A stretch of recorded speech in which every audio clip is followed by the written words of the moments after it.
Hello दोस्तों, आज की इस वीडियो के दौरान हम बात करने वाले हैं रिलायंस इंफ्रास्ट्रक्चर लिमिटेड स्टॉक को लेकर।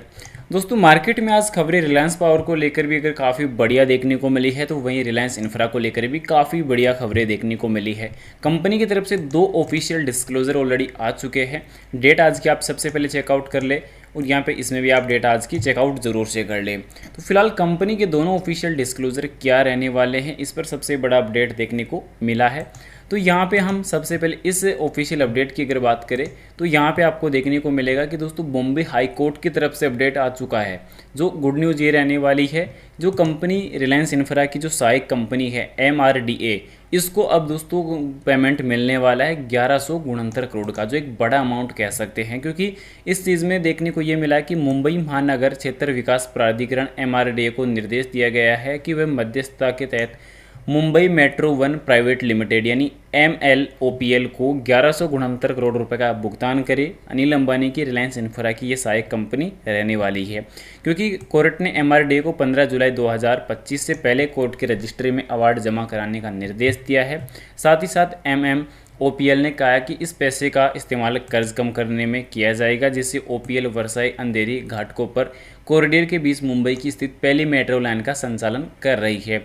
और यह मामला अगस्त 2023 का है, जब OPL ने परियोजना की लागत सहित विभिन्न विवादों के MOPL के MRDA के बीच मध्यस्थता के मामले में 3 सदस्यीय मध्यस्थता न्यायाधिकरण द्वारा पारित 992 करोड़ का पुरस्कार जीता था। तो इस वजह से वो उसको अब दोस्तों यहाँ पे कह सकते हैं कि कर्ज वो है बढ़ चुका है, यानी कि इस जो अभी पेमेंट है उसका अभी ऋण जो है वो बढ़ चुका है। तो अभी इस पर काफ़ी अच्छी अपडेट ये रहने वाली है, क्योंकि अब ये अमाउंट सीधा सीधा रिलायंस इंफ्रा की सहायक कंपनी को मिलने वाला है। जो इसका यूज़ जो किया जाएगा वो कर्ज को कम करने में किया जाएगा। अब सेकेंडरी जो अपडेट जो ऑफिशियली अपडेट आई थी उस पर भी अगर हम बात कर ले, तो कंपनी की तरफ से अपडेट ये है कि रिलायंस डिफेंस और डाईएल डिफेंस में रणनीतिक साझेदारी को मजबूत किया है, क्योंकि डाईएल डिफेंस के CEO हेलमुट राउच और रिलायंस समूह के संस्थापक अनिल अंबानी ने guidance munition terminal guided munition के TGM पर रणनीतिक साझेदारी के आगे विवरण पर चर्चा की है, जिसमें डाईएल डिफेंस के लिए रिलायंस डिफेंस के साथ भारतीय बाजार और भारत सरकार की मेक इन इंडिया पहल के प्रति कंपनी की प्रतिबद्धता का हिस्सा रहने वाली है, जिससे रणनीतिक समझौते का मुख्य उद्देश्य भारतीय सशस्त्र बलों के सिस्टम वलेकनो 125 मिमी प्रिसीजन गाइडेड म्यूनिशन की ताकत पर आपूर्ति ध्यान केंद्रित करना, क्योंकि इसके समांतर मेक इन इंडिया 2 के तहत सिस्टम वलेकनो 155 mm पहल चल रही है, जिसे भारतीय ग्राहक के लिए रिलायंस डिफेंस प्रमुख ठेकेदार है और डाईएल डिफेंस रणनीतिक भागीदारी में है। इससे स्वदेशी सामग्री 50% से अधिक होने वाली है, जो एक बड़ा विश्व स्तरीय कह सकते हैं कि एक बड़ी जो है यहाँ पे गठबंधन यहाँ पे बना है, या एक बड़े समझौते पर हस्ताक्षर ये हो चुके हैं, क्योंकि इसकी पहल जो 2019 के अंदर की गई थी, इसकी जो लागत रहने वाली है, डाईएल डिफेंस वर्तमान में लगभग 4500 लोगों को रोजगार देता है, जिसमें 2 बिलियन यूरो से अधिक की वार्षिक बिक्री होती है।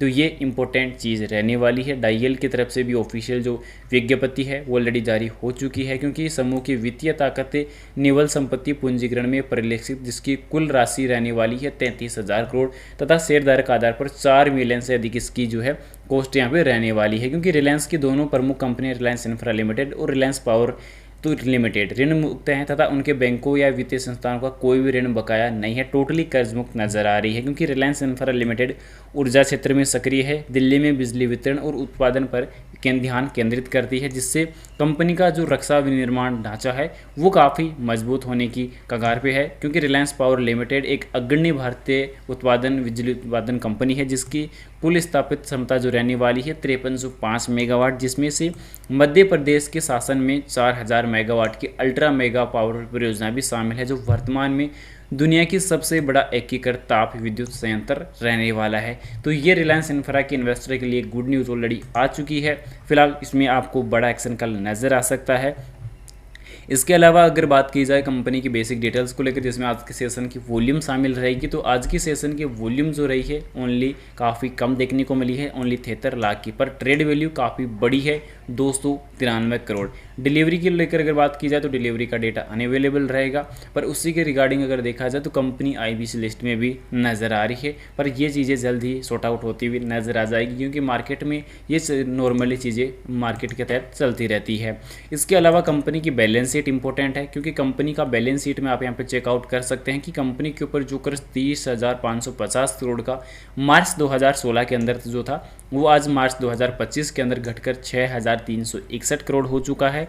रिजर्व डबल हो चुका है, 8,351 से बढ़कर 14,034 करोड़ पर पहुंच चुका है। तो इसका मतलब कंपनी ग्रो कर रही है। कंपनी का सेक्टर फास्ट ग्रोइंग सेक्टर के तौर पर देखने को एक्चुअल में नज़र आ रहा है। कंपनी का जो अभी रिसेंटली क्वार्टर 4 के जो नंबर्स आए थे वो काफ़ी स्ट्रॉन्ग आए थे, जो 8,262 करोड़ का नेट प्रॉफिट कंपनी ने बुक किया था।